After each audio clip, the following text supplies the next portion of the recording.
Hi, welcome to the channel. Thank you so much for being here. My name is Eleanor. Welcome to Eleanor's Business. Eleanor's Business is a channel. If you have not been here before, because I'm still like new, is a channel all about helping you start a business of some type. I walk you through, hold your hand, and give you some good mentoring advice. Also, I walk you through advice about adversity that affect a business. It could be stress, anxiety, chronic pain. It could be how to get, it could be motivational. And of course, my wonderful love, Disney. I do love Disney. It's just magical. It can be. It is for me. So I talk about realistically about Disney. So today's topic is going to be overrated experiences at Disney World. What I think are overrated experiences. Just, you know, this is in no particular order. It's not ranked. It's just how I feel about these experiences or things or items at Disney World. Okay. And the first is the monorail. I remember when I first went to Disney World, probably like 14 years ago, 13, 12 to 14 years ago. I went to the Polynesian where they had the waterfall in the lobby, and it was wonderful. I was like, wow, I loved it so much. And then I went again the next year, and I just loved it so much. And the monorail was a wonderful experience. It felt like the monorail that people think it is now, and but it's not really that way anymore. I feel like it's an over struggle. It's a waiting process.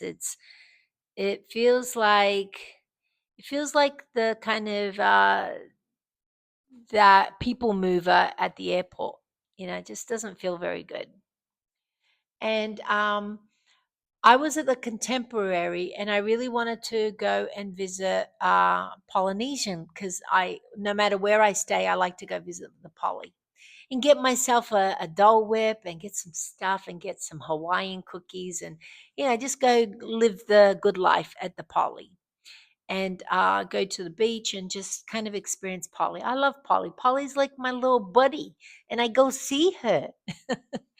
And she's my Hawaiian friend, and I go see her, and we hang out at Polly and just hang out. And usually I go with one of my kids.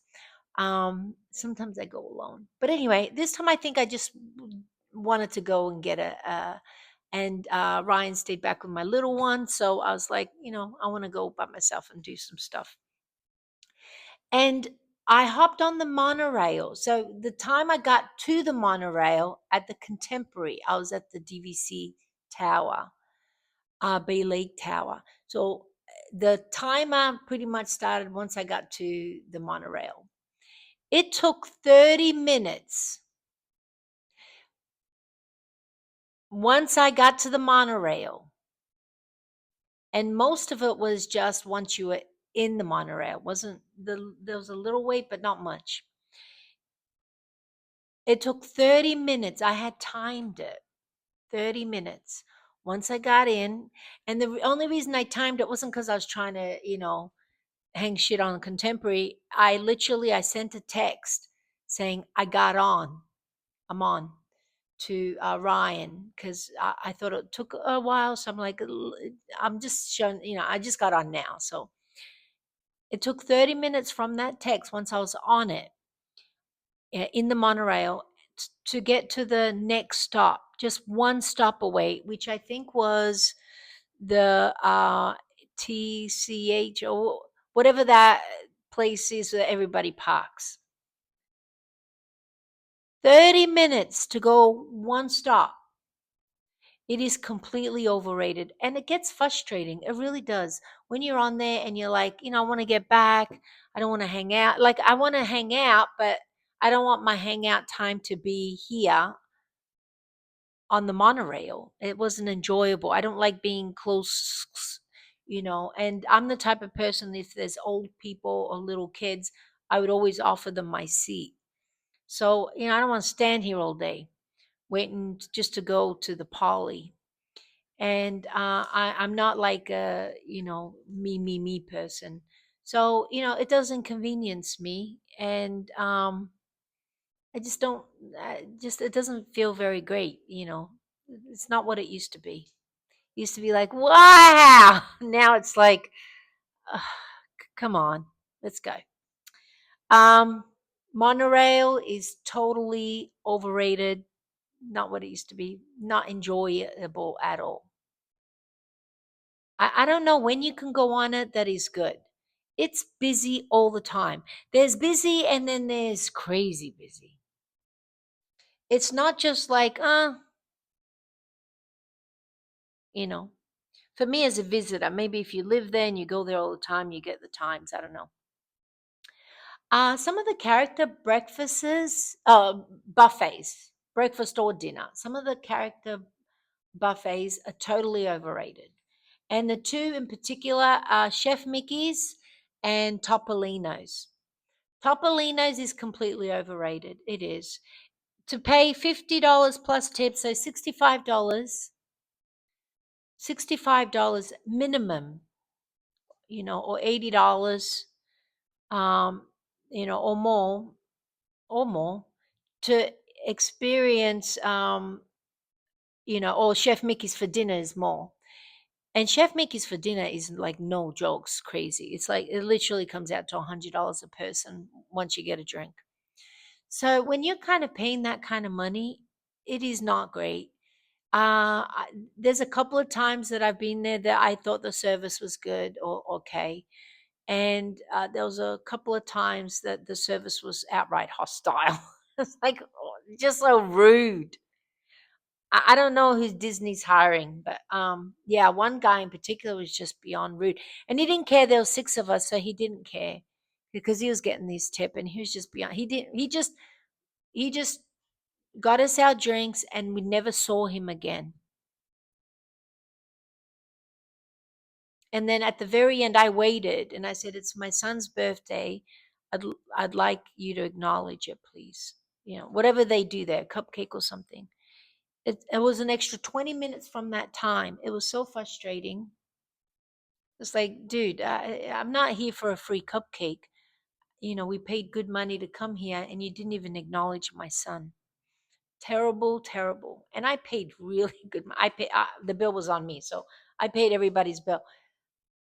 Unacceptable. And when you're made to pay six people sit down 20%, it's really expensive, especially when it's they're not doing that. They're rude.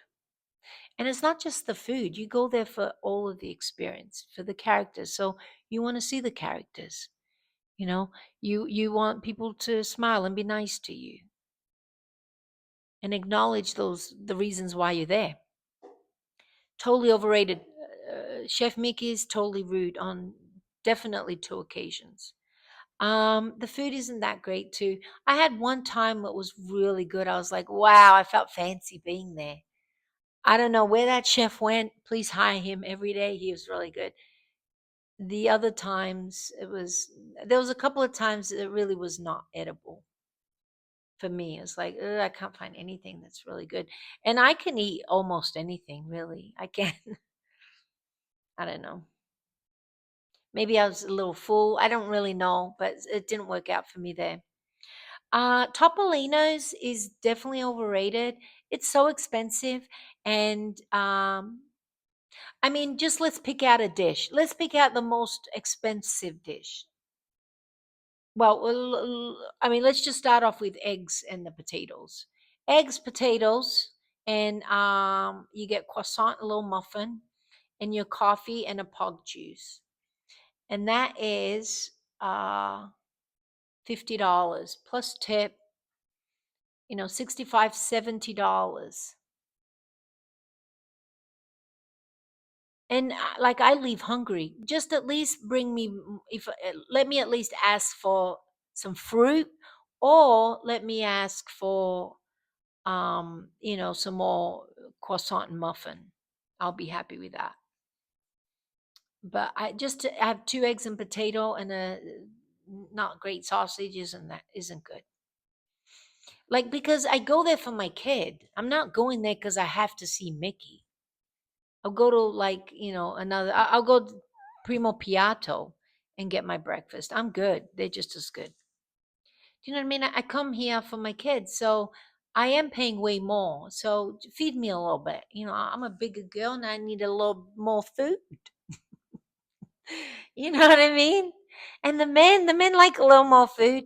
And then another time, I'm like, I'm gonna outsmart these guys. I'm gonna get my steak. The steak was really dry. I cannot eat that much meat for breakfast. I just woke up and I'm eating a whole cow, but it's just a little one and it's dry. And, the guy's just woken up. He doesn't want to cook nice, fancy steak. Just feels strange. It wasn't balanced and needed. I like fruit, some eggs, some potatoes, some bacon. I'm good, you know, totally overrated. And the characters don't stay long. They're like Chef Mickey's. Boom, they gone. And the waiters are very aggressive with the tip thing. I don't know what it is, but it's the whole tip thing. Now, you may think from all these videos that I don't like to tip. I'm not against tipping. I'm a good tipper. I am. I'm a good tipper. I tip. It's just when you get these bills that are like $300-$400, and you're like, it's so expensive because they're overpriced. So they're not real tip like ratio to what you got. It's not. It's not. So it feels really strange to give them like 25% or 20%. I'm the 15%, 18% tip person. If I loved you, you'd get 18% or 20. But that's where I draw the mark. And usually I give 20 or a little more on, like, if I go to a Mexican restaurant, or a restaurant that's a lot cheaper, and I see they are working really hard. And not saying that Disney don't work hard, because they work really hard, but they're making a killing. It's like, and it's not worth what I paid.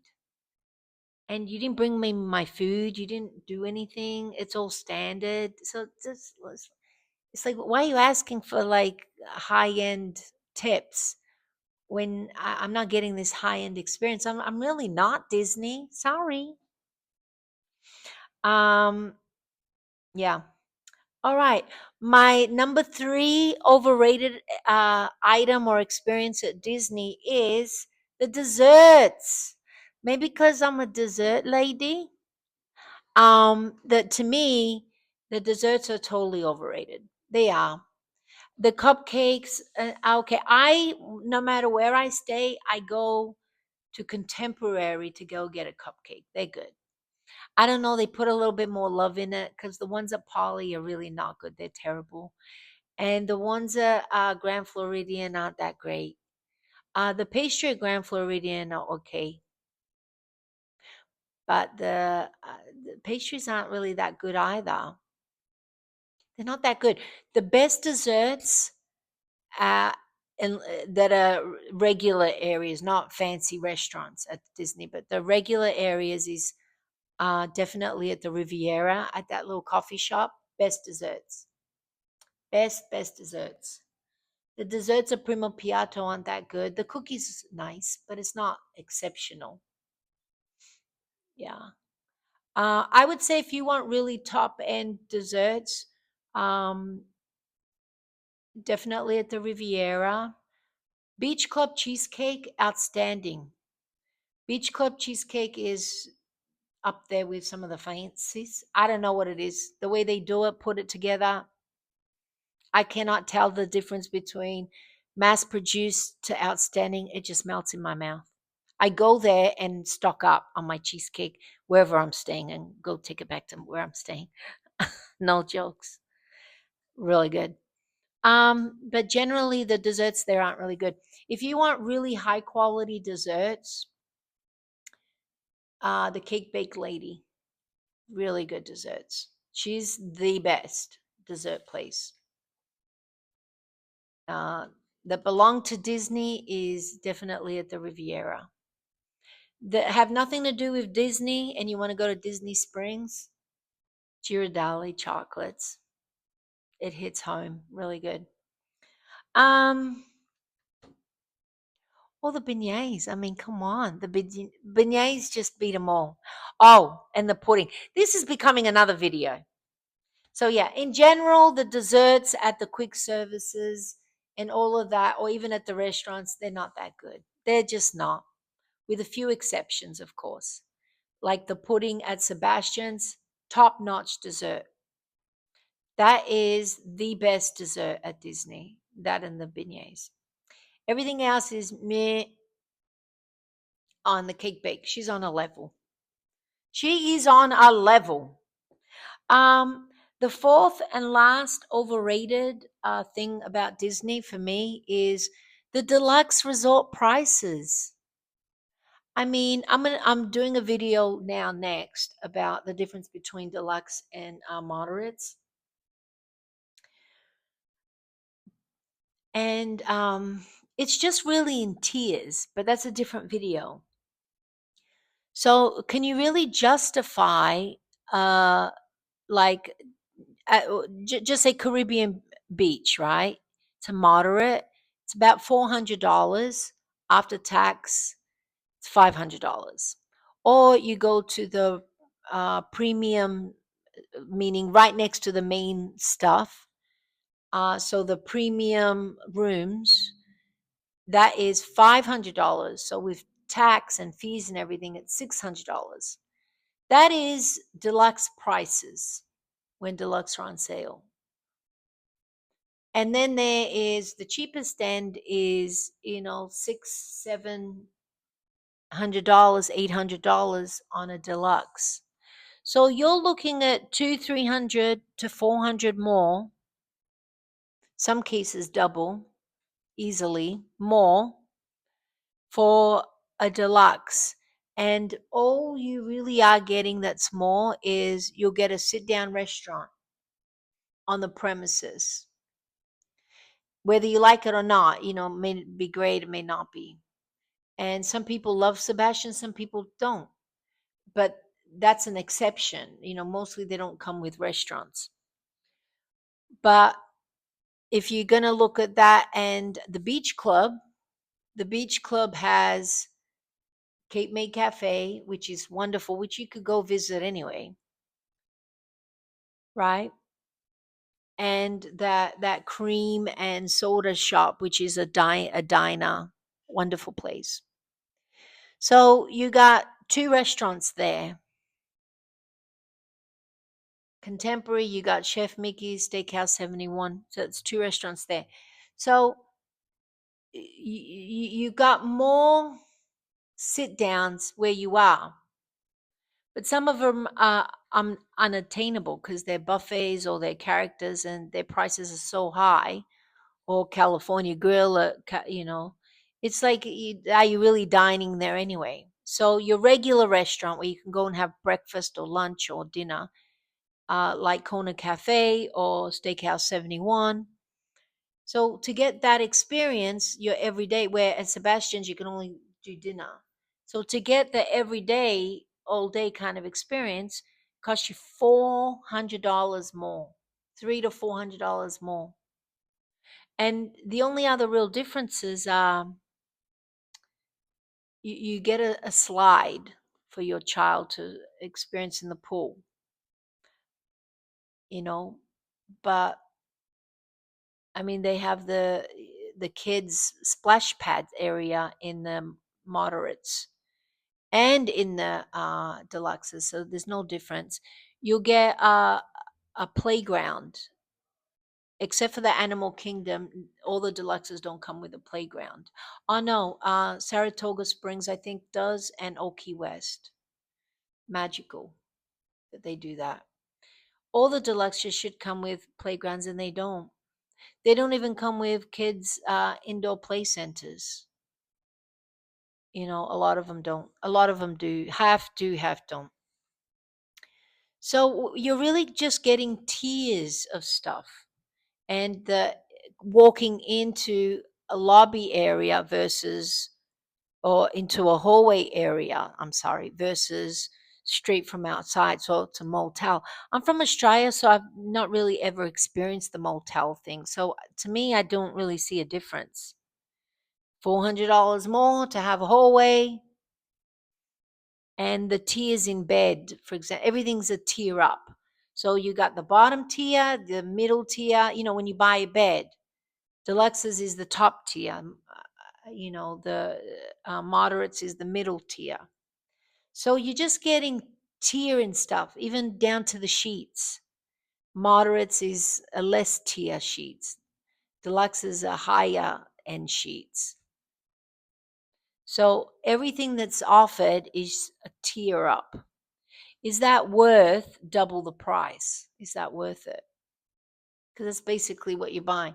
So it's $500 for a moderate, 250 for 250 to 300. Or yeah, there's sales to 200 nowadays for a value. So they double as you go. Double for a moderate from a value, and double again to a deluxe. Is it really worth it? I don't think so. I don't think that's worth it. I just don't think it. If I didn't have DVC, I wouldn't stay at deluxes most. Now, granted, when I went from Caribbean Beach to Beach Club, I got a deal, and I went to Beach Club to go for my first real, no, my second, third, whatever, one of my earlier trips to Beach Club. And I was like, wow, I had arrived. I felt very fancy. There is a slight feeling there. There is an elevated feeling, maybe even service. I don't know. There is an elevation of feeling from a moderate to deluxe. But is it worth, like, you could stay 4 nights or you could stay 8 nights? Now, granted, most people cannot just take that time off. So it doesn't matter because they are a destination. So, Disney knows that they are a destination. So it doesn't really matter. So you know, they cater to the money. So if you got money, you're going to go for the bigger one. If you can't afford the deluxe, you're going to go for a value. But you're still going to get a great Disney experience no matter where you go. So for that reason, I do think, um, if it was 100 more, I'd go okay. 200 more. But when you're talking double, like really double, like 400 to 500 to $600 more for a room, yeah, that's like overrated. Sorry. That to me is way overrated. Yeah, because there is nothing wrong with Caribbean Beach, French Quarter. They are phenomenal. And if I didn't have DVC, and I was paying cash, I would stay at the moderates because they're just, you get everything. It caters, and Coronado Springs, it caters more to kids than the deluxes do. It does. It caters to it's kids heaven. So if you got kids, like young kids, moderates all day. They're perfect. You don't ever need to step foot at a deluxe. Deluxe is if you're like, your kids are growing up and see you later. I can afford me some, fancies. But I really don't know how people are paying for Disney rooms. They're expensive. And the only reason I can really afford it is the DVC. That's it. Okay, that was my overrated Disney items, experiences, or things. Hope this helps on your next trip.